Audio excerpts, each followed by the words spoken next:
নমস্কার বন্ধুরা, কেমন আছো সবাই? আশা করি সবাই ভালো আছো। তো আমিও ভালো আছি। তো আজকে দেখো আমি তোমাদেরকে কি রেসিপি করে দেখাবো। কচুর লতি। কচুর লতি এটা কিন্তু কেনা নয়, আমাদের বাড়ির পিছনে যে বাগান আছে সেখান থেকে আমার হাজব্যান্ড তুলে এনে দিয়েছে। তো এটা কিন্তু একটু সরু সরু মতো, বাজার থেকে কিনলে আর একটু মোটা হয়। তো একটু সরু সরু মতো, কিন্তু একদম দেশীয়, তো খেতে কিন্তু দুর্দান্ত হয়েছে। আর এই যে দেখো ইলিশ মাছ এনেছিল, এটা কালকে রাত্রে এনেছিল। তো আমি 4 পিস রান্না করে নিয়েছি আর কয়েকটা রেখে দিয়েছি, ইলিশ মাছের মাথাগুলো আর লেজাগুলো ভাজা করে রেখে দিয়েছি। তো ভাবলাম ওটা দিয়ে কি করব। তো কচুর লতিটা এমনি চিংড়ি দিয়েই করে, চিংড়ি দিয়ে করলেও দারুণ খেতে হয়। কিন্তু আজকে আমি নতুনভাবে এই প্রথমবার আমি কিন্তু কচুর লতি রান্না করলাম ইলিশ মাছের মাথা দিয়ে।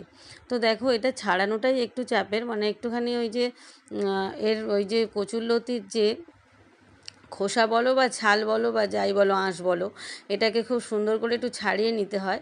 নিয়ে পরিষ্কার করে নিয়ে তারপরে এগুলো পিস পিস করে কেটে নিতে হয়। নিয়ে তারপরে খুব ভালো করে ধুয়ে নিতে হয়, কারণ এটা একটু বাগানে হয় তো একটু নোংরা মতো থাকে, অনেকবার করে একটু ধুয়ে নিতে হয়। ধুয়ে নিয়ে তারপরে এটাকে গরম জলের মধ্যে দিয়ে একটু সেদ্ধ করে নিতে হয়।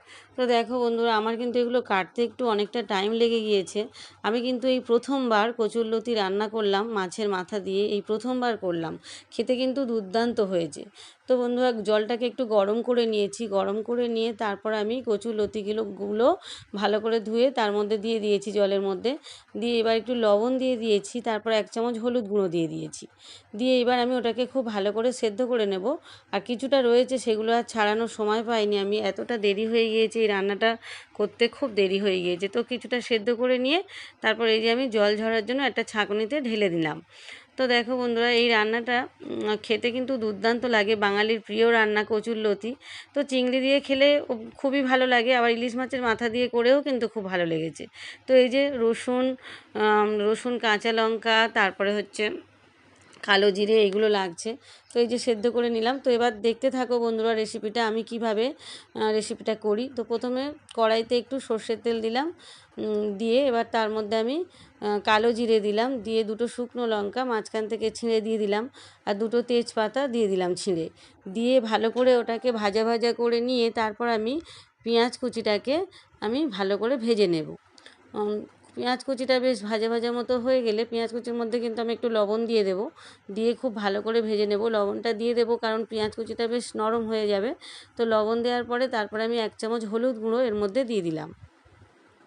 1 চামচ হলুদ গুঁড়ো দিয়ে এবার আমি কিছুটা পরিমাণ, মানে কিছুটা না, 1 চামচ মতোই জিরে গুঁড়ো দেবো।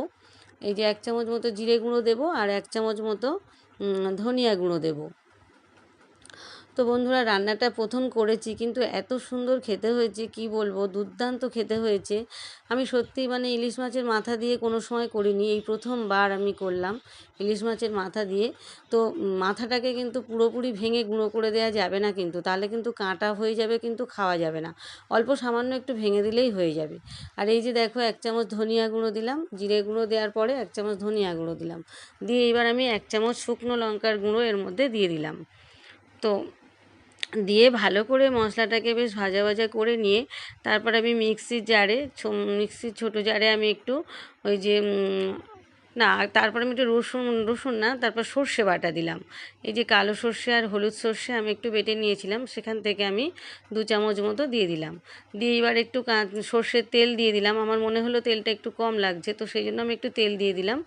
দিয়ে ভালো করে মশলাটাকে আমি ভালো করে কষিয়ে নিয়ে এবার এর মধ্যে আমি যে আদা রসুন আর একটু কাঁচা লঙ্কা আমি একসাথে মিক্সিতে একটু পেস্ট করে নিয়েছিলাম মিক্সির জারে, তো সেটাই আমি এর মধ্যে দিয়ে দিলাম। দেখো বন্ধুরা, কাঁচা লঙ্কা, রসুন আর আদা একসাথে পেস্ট করে নিয়েছিলাম। নিয়ে খুব ভালো করে আমি এটাকে এই মশলার সাথে কষিয়ে নেব। তো বেশ কিছুক্ষণ সময় নিয়ে আমি ওভেনটাকে কিন্তু একদম মিডিয়াম ফ্লেমে দিয়ে কিছুক্ষণ সময় নিয়ে কিন্তু আমি এটাকে খুব ভালো করে কষিয়ে নেব, যতক্ষণ না তেলটা ছেড়ে ওপরে উঠে আসে ততক্ষণ ধরে কষিয়ে যাব।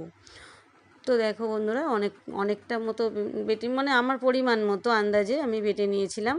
তো দিয়ে এবার ভালো করে আমি কষিয়ে নিয়ে এবার আমি যেটা জল ঝরতে রেখে দিয়েছিলাম, সেদ্ধ করে রেখেছিলাম যেটা কচুরলতি, সেটা আমি এর মধ্যে দিয়ে দেব। তো কচুর লতি আলাদা টেস্ট হয়, আর কচুর শাকের যে ইলিশ মাছের মাথা দিয়ে সেটা কিন্তু আলাদা টেস্ট হয়।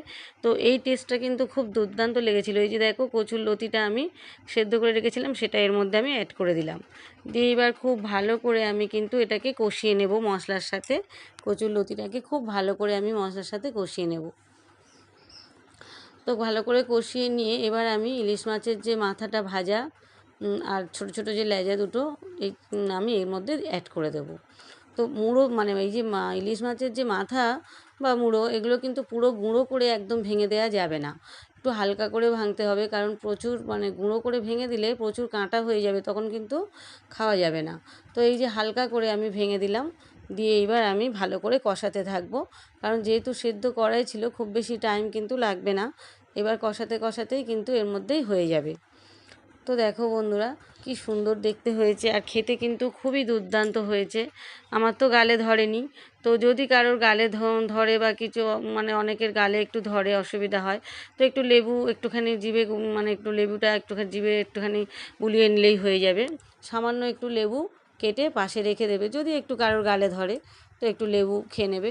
তো অসুবিধা আমার কিন্তু হয়নি, আমার কিন্তু খুবই খেতে ভালো লেগেছে। আমার হাজব্যান্ডও বলছিল খুবই খেতে ভালো হয়েছে। ও এমনি আমার হাজব্যান্ড কিন্তু এমনি কচু খুব একটা পছন্দ করে না, কচু পাতা বা কচুর ডাঁটি, কিন্তু আজকের বলছিল খুব সুন্দর খেতে হয়েছে। দুবার করে নিয়েছে, এতটাই ভালো লেগেছে ওর। ও বলল আমার কিন্তু গালে ধরেনি, মানে ওর কিন্তু গালে ধরেনি। তো বন্ধুরা এই হচ্ছে আমার আয়োজন। তো সবাই ভালো থেকো, সুস্থ থেকো, সাবধানে থেকো।